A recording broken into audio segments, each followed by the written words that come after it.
नमस्कार विद्यार्थी मित्रांनो, या व्हिडिओमध्ये आपण मराठी व्याकरणातील एक महत्त्वाचा घटक अभ्यासणार आहोत. त्या घटकाचे नाव आहे वाक्याचे भाग. वाक्याचे उद्देश आणि विधेय असे दोन भाग आहेत. या व्हिडिओमध्ये आपण विविध उदाहरणांद्वारे वाक्यातील उद्देश भाग आणि विधेय भाग कसा ओळखायचा ते आपण शिकणार आहोत. वाक्याचे भाग. साधारणतः वाक्यात कोणाविषयी काहीतरी माहिती सांगितली जाते. यावरून वाक्याचे उद्देश आणि विधेय असे दोन भाग पडतात. उद्देश भागाची व्याख्या पहा. वाक्यात ज्याच्याविषयी माहिती सांगितली जाते त्याला उद्देश किंवा उद्देश भाग असे म्हणतात. आणि विधेय भागाची व्याख्या आहे, वाक्यात उद्देशाविषयी जी माहिती सांगितली जाते त्या वाक्याच्या भागास विधेय किंवा विधेय भाग असे म्हणतात. आता या ठिकाणी आपण या दोन व्याख्या पाहिलेल्या आहेत, उद्देश भाग आणि विधेय भाग. तर आपण प्रत्यक्ष कोणत्याही वाक्यातील उद्देश भाग आणि विधेय भाग कसा ओळखायचा ते पाहूया. यासाठी खालील उदाहरणे पहा. पहिले उदाहरण या ठिकाणी तुम्हाला दिलेले आहे, अर्जुन धनुर्विद्या शिकतो. आता आपण व्याख्येमध्ये काय पाहिलेलं, तर वाक्यात ज्याच्याविषयी माहिती सांगितली जाते त्याला उद्देश भाग म्हणतात. मग आता या ठिकाणी अर्जुनाविषयी माहिती सांगितलेली आहे. अर्जुन धनुर्विद्या शिकत आहे म्हणजे अर्जुनाविषयी माहिती सांगितलेली आहे, म्हणून या वाक्यामध्ये अर्जुन हा उद्देश भाग असणार आहे. आणि दुसरी व्याख्या आपण पाहिलेली विधेयाची, वाक्यात उद्देशाविषयी जी माहिती सांगितली जाते त्या वाक्याच्या भागास विधेय भाग म्हणतात. म्हणजेच या ठिकाणी उद्देश भाग अर्जुन असेल तर धनुर्विद्या शिकतो हा त्या वाक्यातील विधेय भाग असणार आहे. अजून एक उदाहरण पाहूया. माझ्या आईने हा मला नवीन शर्ट आणला. या वाक्यामध्ये माझ्या आईने हा वाक्याचा उद्देश भाग असणार आहे आणि हा मला नवीन शर्ट आणला हा या वाक्यातील विधेय भाग असणार आहे. अशा प्रकारे आपण व्याख्येवरून उद्देश भाग आणि विधेय भाग ओळखू शकतो. परंतु विद्यार्थ्यांनो, आपल्याला प्रत्येक वेळी उद्देश भाग हा सहजपणे ओळखता येणार नाही. यासाठी आपल्याला काही गोष्टींची माहिती असणे आवश्यक आहे. म्हणजे आपण सहजपणे उद्देशाचा भाग हा ओळखू शकतो. मग आता उद्देशाचा भाग जर ओळखायचा असेल तर त्यासाठी आपल्याला काही गोष्टींची माहितीही असणे गरजेचं आहे. मग त्यासाठी आपल्याला काय काय गोष्टी माहीत असाव्या, तर पहा, आपल्याला सहजपणे उद्देशाचा भाग ओळखायचा असेल तर सर्वप्रथम वाक्यातील क्रियापद हे आधी आपल्याला ओळखता आले पाहिजे. म्हणजेच काय, जर तुम्हाला एखादे उदाहरण दिलेलं असेल तर त्या उदाहरणातील क्रियापद हे सर्वात प्रथम आपण ओळखायचे आहे. दुसरी बाब आहे, त्यानंतर क्रियापदास किंवा क्रियापदासह सहाय्यक क्रियापदास कोण अथवा कोणी असा प्रश्न विचारला तर बहुतेक वेळा उद्देश भाग मिळतो. म्हणजेच या ठिकाणी आपण दिलेल्या वाक्यातील जे क्रियापद ओळखलेले आहे त्या क्रियापदास किंवा सहाय्यक क्रियापदास कोण अथवा कोणी असा प्रश्न विचारला तर येणारं जे उत्तर असेल ते उत्तर हा बहुतेक वेळा आपल्या काय असणार आहे, उद्देशाचा भाग असतो. म्हणजेच या ठिकाणी आपल्याला बहुतेक वेळा त्या प्रश्नातून उद्देशाचा भाग हा मिळत असतो. तिसरा आहे, क्रिया करणारा हा मुख्य भाग उद्देशाचा असतो. शिवाय त्याच्या संबंधाने येणारे शब्द सुद्धा उद्देश भागात येतात. म्हणजे क्रिया करणारा हा मुख्य भाग उद्देशाचा असतोच, शिवाय त्याच्या संबंधाने येणारे जे काही शब्द असतील ते शब्द सुद्धा उद्देश भागामध्ये येत असतात. म्हणजे उद्देश भागामध्ये एकच शब्द असतो असं नाही, तर त्याच्या संबंधाने येणारे जे काही शब्द आहेत 2, 3, 4 हे सर्व शब्द उद्देश भागामध्ये येत असतात. उद्देश बहुतेक वेळा वाक्याच्या सुरुवातीस असते, तसेच कधीकधी वाक्याच्या मध्येही येते. म्हणजे वाक्याचा जो उद्देश भाग आहे तो बहुतेक वेळा वाक्याच्या सुरुवातीस असतो, परंतु कधीकधी त्याचे स्थान बदलते. म्हणजे ते कधीकधी मध्ये सुद्धा असू शकते. परंतु आपण अचूकपणे क्रियापदाला जर प्रश्न विचारला तर आपल्याला सहजपणे जरी उद्देश भाग मध्ये असला तरी सुद्धा आपल्याला या ठिकाणी ते ओळखता येते. पुढे पहा, उद्देशाबद्दल माहिती सांगणारा शब्द म्हणजे उद्देश विस्तार होय. म्हणजे या ठिकाणी उद्देशाच्या संबंधित जे काही शब्द येतात ते सर्व शब्द हे उद्देश भागामध्ये येतात. तर अशा प्रकारे उद्देशाबद्दल माहिती सांगणारे जे काही अजून शब्द असतील तर त्या सर्व शब्दांना उद्देश विस्तार असे म्हणतात. अशा प्रकारे आपण या सर्व बाबींचा विचार करून जर आपण उद्देश भाग ओळखण्यास शिकलो तर सहजपणे आपल्याला कोणत्याही वाक्यातील उद्देश भाग हा ओळखता येतो. आता याप्रमाणे आपण वाक्यातील उद्देश भाग ओळखूया. त्यासाठी काही उदाहरणे या ठिकाणी आहेत, ती आपण अभ्यासू. पहिले उदाहरण आहे, बाबांनी भाजी आणली. आता या वाक्यातील क्रियापद आहे. या वाक्यात आणली हे क्रियापद आहे. क्रियापदाला भाजी कोणी आणली असा प्रश्न विचारला तर आपल्याला उत्तर मिळेल बाबांनी. म्हणजेच या ठिकाणी बाबांनी हा वाक्याचा उद्देश भाग झालेला आहे. अशा प्रकारे सहजपणे आपण कोणत्याही वाक्यातील उद्देश भाग हा ओळखू शकतो. दुसरे उदाहरण पाहूया. मुंगी हा समाजप्रिय प्राणी आहे. या वाक्यातील क्रियापद आहे. प्रश्न विचारूया. क्रियापदाला समाजप्रिय प्राणी कोण आहे? उत्तर मिळेल मुंगी. म्हणजेच उद्देश भाग काय होणार आहे या वाक्यातील? मुंगी. पुढे पहा, पुढचं उदाहरण. समोरून अचानक गाडी आली. क्रियापद आहे आली. प्रश्न विचारूया क्रियापदाला. समोरून अचानक कोण आली? उत्तर मिळेल गाडी. उद्देशाचा भाग काय होणार आहे? गाडी. पुढचे उदाहरण पहा. मधुराने रसाळ जांभळे मनसोक्त खाल्ली. या वाक्यातील क्रियापद आहे खाल्ली. प्रश्न विचारूया. रसाळ जांभळे मनसोक्त कोणी खाल्ली? उत्तर मिळेल मधुराने. उद्देशाचा भाग काय होणार आहे? मधुराने. अशा प्रकारे आपण सहजपणे कोणत्याही वाक्यातील उद्देश भाग हा ओळखू शकतो. अजून काही उदाहरणे अभ्यासूया.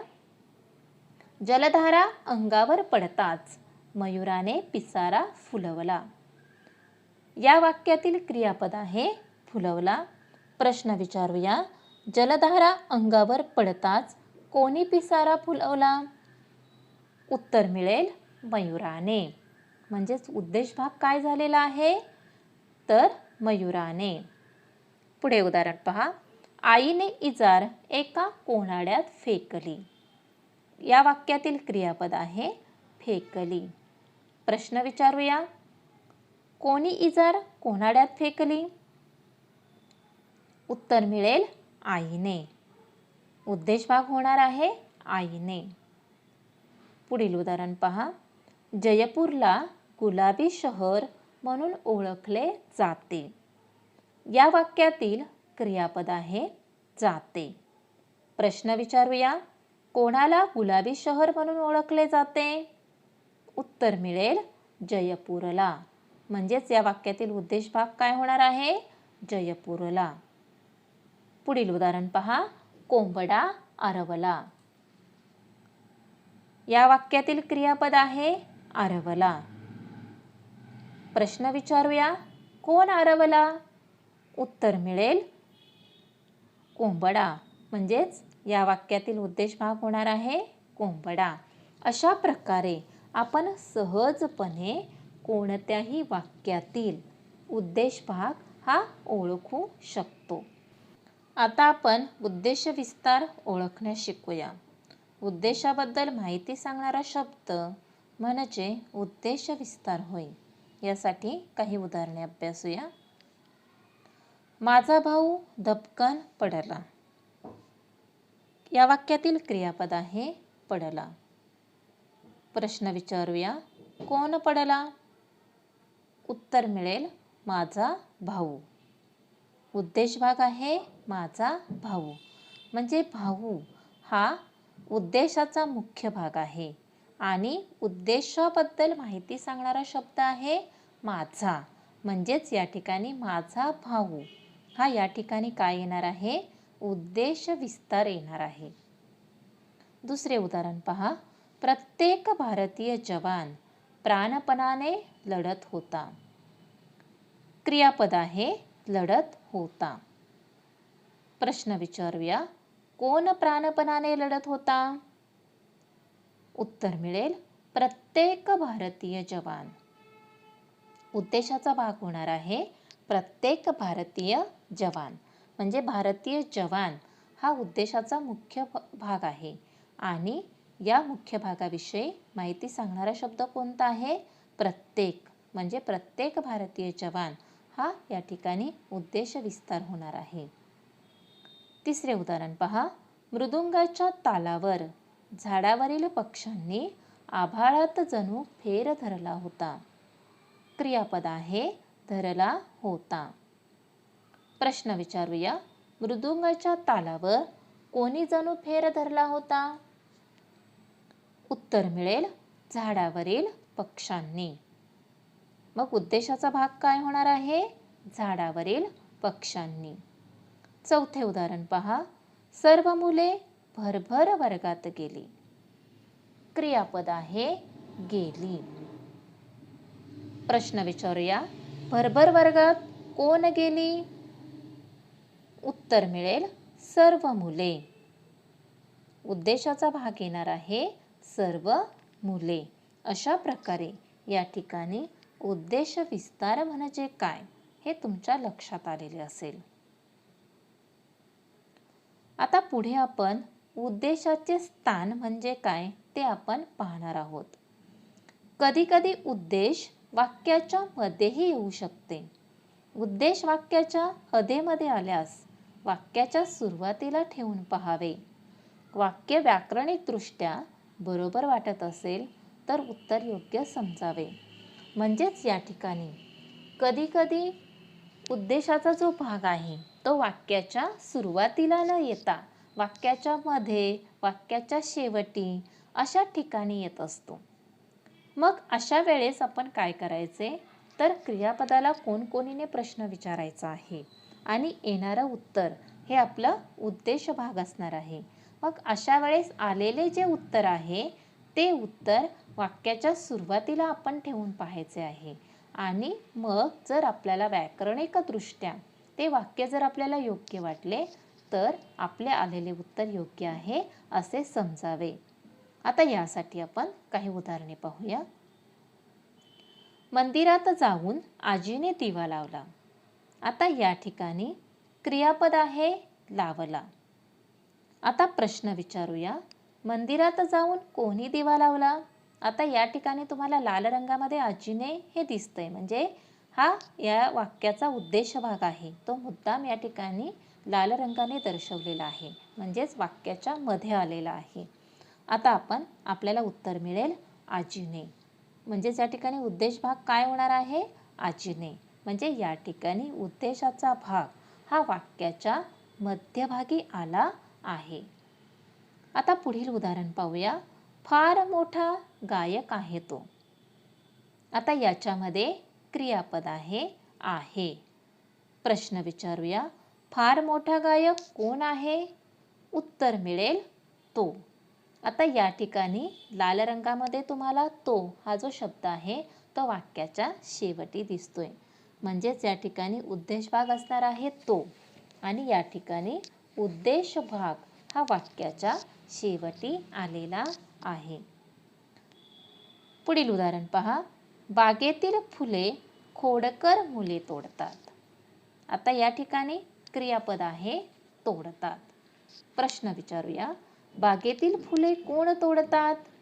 उत्तर मिळेल खोडकर मुले. मग आता उद्देश भाग होणार आहे खोडकर मुले. आता या ठिकाणी उद्देशाचा भाग हा वाक्याच्या मध्यभागी आलेला आहे. पुढील उदाहरण पहा. खूपच जोरात धावली मधुरा आज. आता या ठिकाणी क्रियापद आहे धावली. प्रश्न विचारूया. खूपच जोरात कोण धावली आज? उत्तर मिळेल मधुरा. आता मधुरा या ठिकाणी जो वाक्याचा उद्देश भाग आलेला आहे तो या ठिकाणी वाक्याच्या मध्यभागी आलेला आहे. अशा प्रकारे उद्देशाचे स्थान हे मध्ये असू शकते, सुरुवातीस असू शकते किंवा शेवटी असू शकते. परंतु आपण क्रियापद ओळखून जर क्रियापदास कोणकोणीने प्रश्न विचारला तर आपल्याला त्याचे सहजपणे अचूक उत्तर मिळते. आता याच्या पुढचा जो दुसरा भाग आहे विधेय भाग, म्हणजे वाक्याचे जे दोन भाग होते त्यातील पुढील भाग जो आहे तो विधेय भाग. आता विधेय भाग कशाला म्हणायचे याची व्याख्या आपण सुरुवातीस पाहिलेली आहे, तरी सुद्धा आपण पुन्हा पाहूया. वाक्यात उद्देशाविषयी जे सांगितले आहे त्या वाक्याच्या भागास विधेय म्हणतात. वाक्यात उद्देश सोडून उरलेला भाग विधेयामध्ये येतो आणि यामध्ये जे क्रियापद आहे तर हे क्रियापद सुद्धा विधेय भागामध्ये येते. आता या ठिकाणी आपल्याला काय लक्षात ठेवायचं आहे? आपण उद्देश भाग ओळखलेला आहे आणि उद्देश भागाव्यतिरिक्त जे काही शब्द उरतील त्या वाक्यामध्ये ते सर्व शब्द त्यामध्ये क्रियापदाचा देखील समावेश होतो.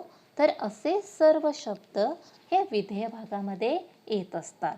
म्हणजे उद्देश भाग जर का आपल्याला ओळखता आला तर उरलेला वाक्याचा सर्व भाग हा विधेय भाग असतो. ही गोष्ट या ठिकाणी लक्षात ठेवायची आहे. आता आपण या ठिकाणी खालील उदाहरणे त्यासाठी अभ्यासूया. पहिले उदाहरण आहे बाबांनी भाजी आणली. आता उद्देश भाग कोणता आहे याच्यामध्ये? बाबांनी. तीच उदाहरणं जी आपण सुरुवातीला पाहिलेली होती. आणि विधेय भाग कोणता येणार आहे? भाजी आणली. म्हणजेच उद्देश भाग सोडून उरलेला सर्व भाग हा विधेय भागामध्ये येत असतो. उद्देश भाग सोडून उरलेला भाग हा सर्व विधेय भागामध्ये येत असतो. दुसरे उदाहरण पहा. मुंगी हा समाजप्रिय प्राणी आहे. आता या ठिकाणी काय येणार आहे? तर उद्देश भाग हा मुंगी आहे आणि उरलेला जो भाग आहे हा समाजप्रिय प्राणी आहे. हा सर्व भाग विधेय भागामध्ये येणार आहे. म्हणजेच उद्देश भाग सोडून उरलेला भाग विधेय भाग असतो. हे आपण लक्षात ठेवायचे आहे. तिसरे उदाहरण पहा.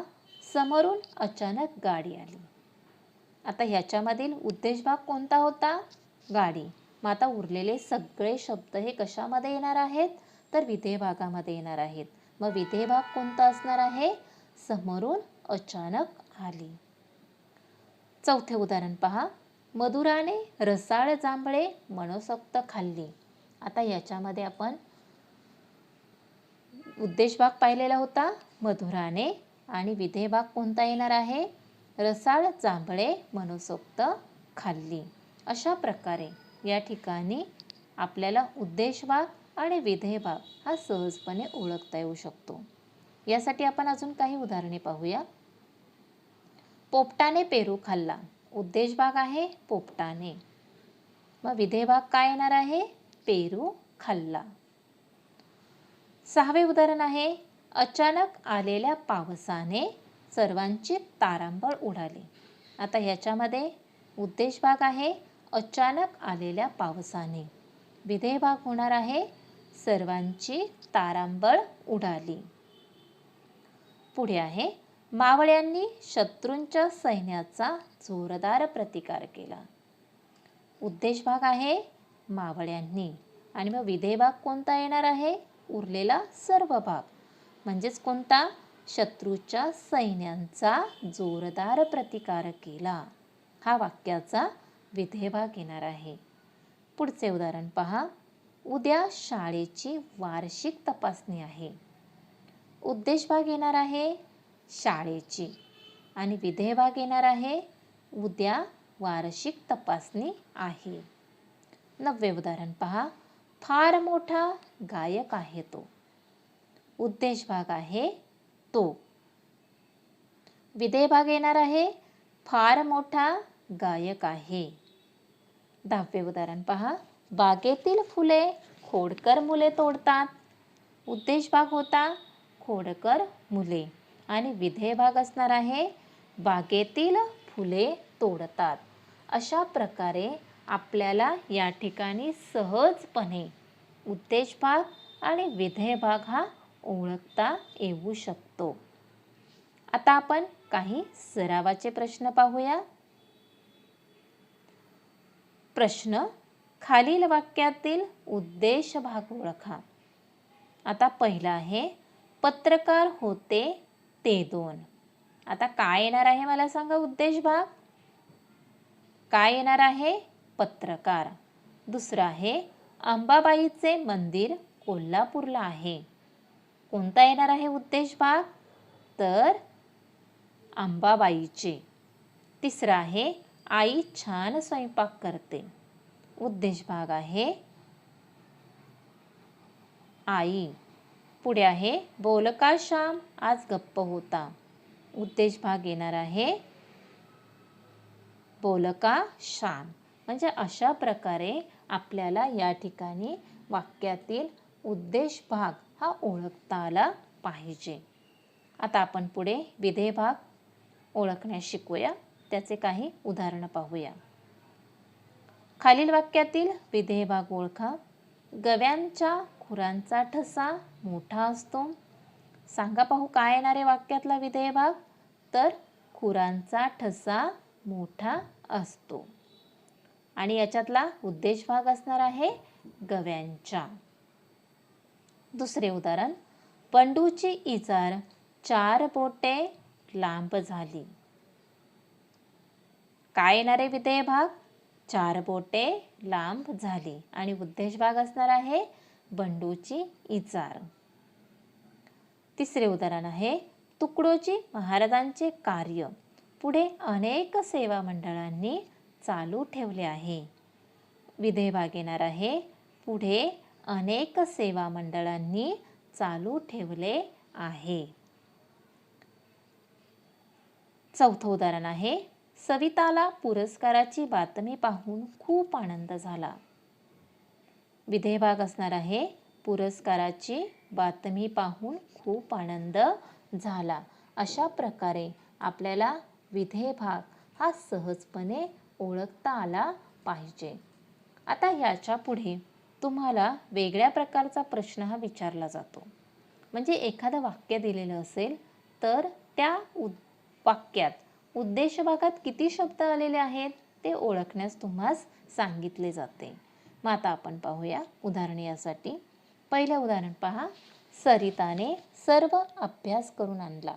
आता सर्वप्रथम आपल्याला काय करायचं आहे यातील उद्देश भाग ओळखायचा आहे आणि त्यामध्ये किती शब्द आले ते आपल्याला सांगायचे आहेत. मग आता ह्याच्यातील उद्देश भाग कोणता आहे सरिताने. मग उद्देश भागातील शब्द किती येतील 1. दुसरे उदाहरण पहा. मुले योगासनांची प्रात्यक्षिके पाहायला गेली. आता ह्याच्यामध्ये काय येणार आहे आपला उद्देश भाग तर मुले. मग आता उद्देश भागातील शब्द येणार आहे 1. तिसरे उदाहरण आहे भारताचे राष्ट्रीय फूल कमळ आहे.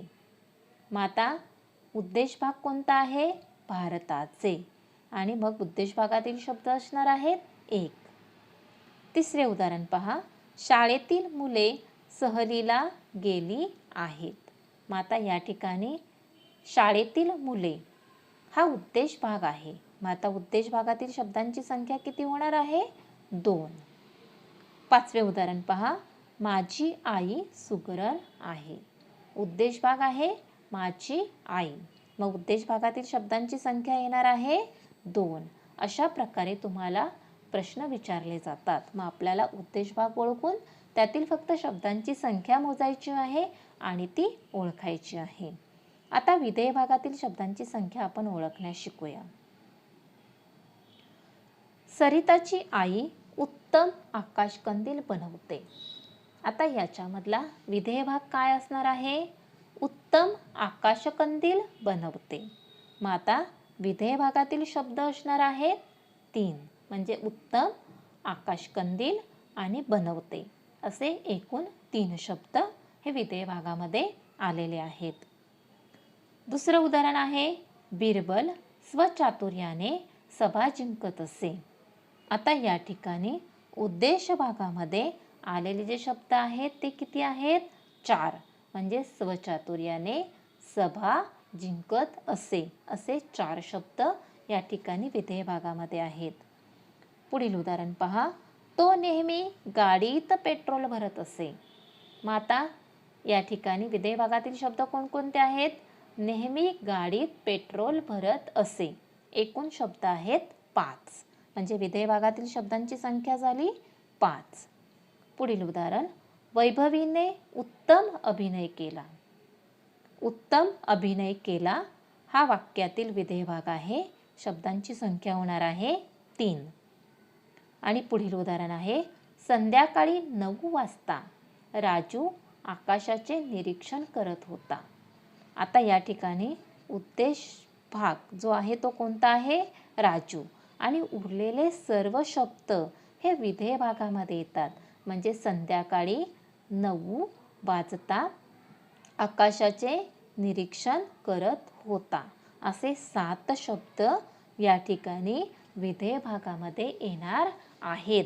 अशा प्रकारे आपल्याला उद्देश भाग आणि विधेय भाग यामध्ये येणाऱ्या शब्दांची संख्या देखील आपल्याला माहिती असायला हवी. अशा प्रकारे विद्यार्थ्यांनो, आपण वाक्याचे उद्देश भाग आणि विधेय भाग ओळखण्यास शिकलेलो आहे. हा व्हिडिओ जर तुम्हाला आवडला असेल तर नक्की सबस्क्राईब करा, लाईक करा आणि कमेंट्स द्यायला विसरू नका. या घटकावरील ऑनलाईन टेस्ट ही डिस्क्रिप्शन बॉक्समध्ये दिलेली आहे. ती लिंक ओपन करून नक्की टेस्ट सोडवा. धन्यवाद.